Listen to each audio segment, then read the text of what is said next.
এটা হচ্ছে কোরাল মাছ। কোরাল মাছ তো এমনিতেই হচ্ছে অনেকটা এইভাবে ছুটে যায়। তো যাই হোক, আমি হচ্ছে একটা একটা করে আর কি ভেজে নিচ্ছি, ভেজে এখানে আর কি তুলে রাখছি। আমি পেঁয়াজ কেটে রেখেছি।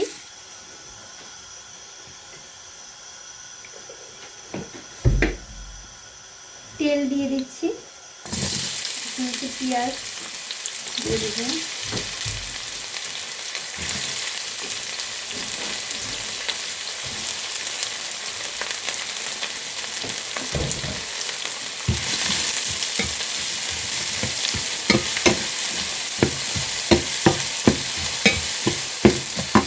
আর এদিকে হচ্ছে আমার মাছগুলো ভাজা হয়ে গেছে।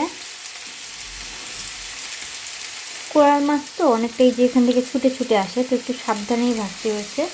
প্রথমে একটু লেবুর মধ্যে একটু লেবু দিয়ে আর কি ভিজিয়ে রেখেছিলাম, যাতে একটু মাছগুলো তরতাজা হয় আর কি।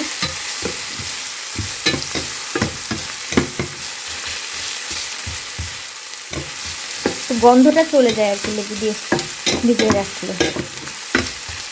যদি এখানে দেশের মতো গন্ধ নাই, না আমার কাছে তো মনে হয় যে গন্ধ নাই। যাই হোক, এখন এটা একটু হালকা একটু ভেজে নেব, তারপরে একটু মশলাটা দিব। অনেকটা হয়ে আসছে, একটু ঢেকে দেই, তাহলে চারপাশে আর কি মশলার গন্ধটা যাবে না। রান্নাঘরে হচ্ছে দরজা মাঝে মাঝে আমি লাগিয়ে রাখি, প্রায় সময় আর কি লাগিয়ে রাখি। এটা আর কি ঢেকে গেলে মূলত হচ্ছে বাসার চারপাশে আর কি গন্ধটা কম ছড়ায়, যদিও আমি রান্নাঘরের দরজা লাগিয়ে তারপরে কাজ করি। অনেকটা হয়ে আসছে, এখন আর কি মশলা দেওয়া যাবে। কিন্তু পেঁয়াজটা তো আর কি বেশি হয় না, এটা কারি পেঁয়াজ।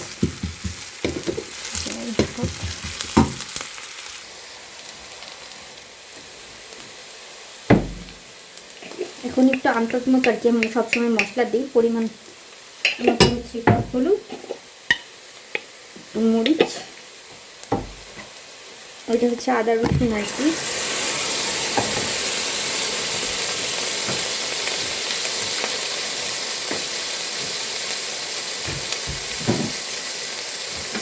একটু লবণ দিয়ে দেবো,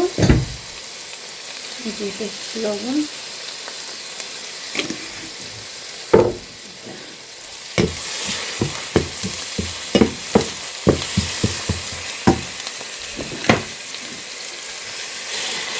গরম পানি দিয়ে দিচ্ছি একটু মশলাটা হবে।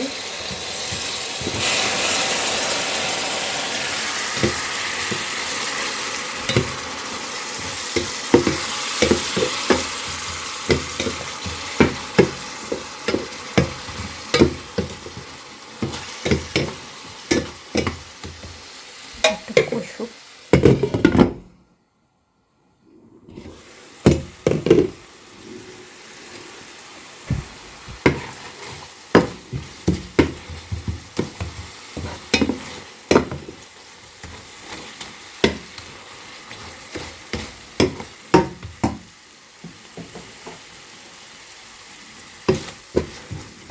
যখন তেলটা আর কি উপরে উঠে আসবে তখন আর কি বুঝতে হবে যে মশলা হয়ে গেছে। আমি আর কিছুক্ষণ এটাকে কষাবো, কারণ ঘ্রাণটা শুকিয়ে দেখছিলাম একটু, এখনও আদা রসুনের স্মেল আছে, তার মানে এটা কষানো হয়নি। এটা একটু কষাতে হবে।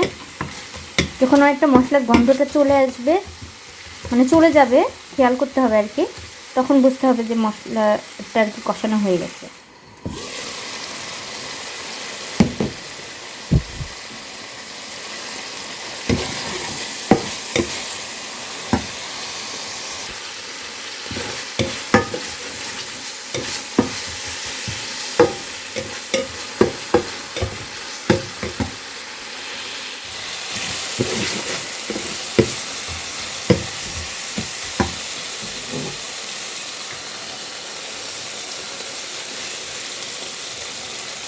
এখন একটা একটা করে আর কি মাছ দিয়ে দিব, মাছগুলো যাতে মশলাগুলো আস্তে আস্তে করে মাছের মধ্যে ঢুকে যায় আর কি। মাছগুলো দিয়ে কষাবো।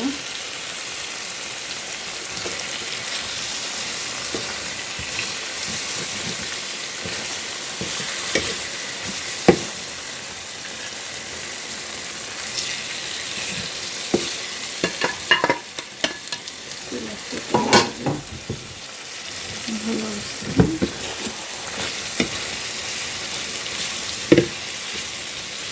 হালকা একটু পানি দিয়ে দেবো।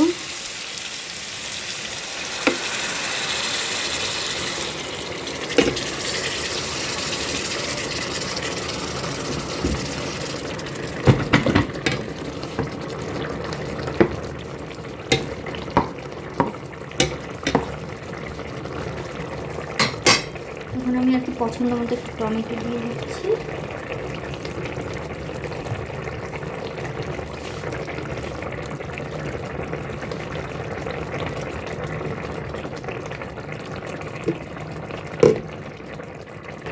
এখন একটা আর কি কাঁচামরিচ দিয়ে দিব।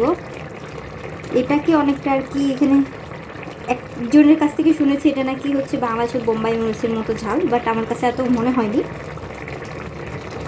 ঝালই নেই, একটা ক্যাপসিকামের মতোই মনে হচ্ছিল। এটা একটু দিয়ে দিচ্ছি, একটু ঢেকে দিব হালকা, যাতে টমেটোটা সিদ্ধ হয়ে যায় আর মাছের মধ্যে পারফেক্টভাবে ঝোল ঢুকে পারফেক্টভাবে কষি।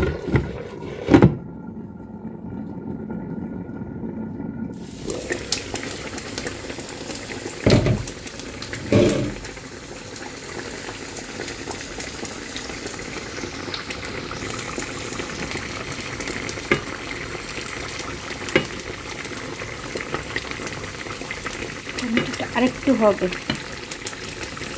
মশলার মধ্যে হচ্ছে সবচেয়ে পছন্দ হচ্ছে আমার এই জিরা, এটা না দিলে আমার হয়ই না, সেটা জিরা ভাজা হোক যেটাই হোক।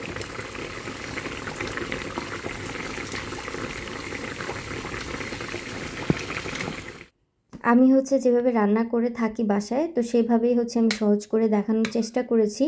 আশা করি আপনাদের কাছেও সহজ মনে হয়েছে। যদি কোনো কোশ্চেন বা কিছু কথা থাকে আপনারা হচ্ছে চাইলে হচ্ছে ইনবক্স করতে পারেন, বা নিচে কমেন্ট সেকশনে হচ্ছে আপনারা কমেন্ট করতে পারেন। আমি হচ্ছে সময় করে ইনশাল্লাহ হচ্ছে আপনাদের সবগুলো কোশ্চেনের অ্যান্সার দিয়ে থাকবো ইনশাল্লাহ।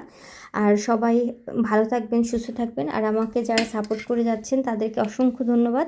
তো এখানেই সবার কাছ থেকে বিদায় নিচ্ছি। আল্লাহ হাফেজ।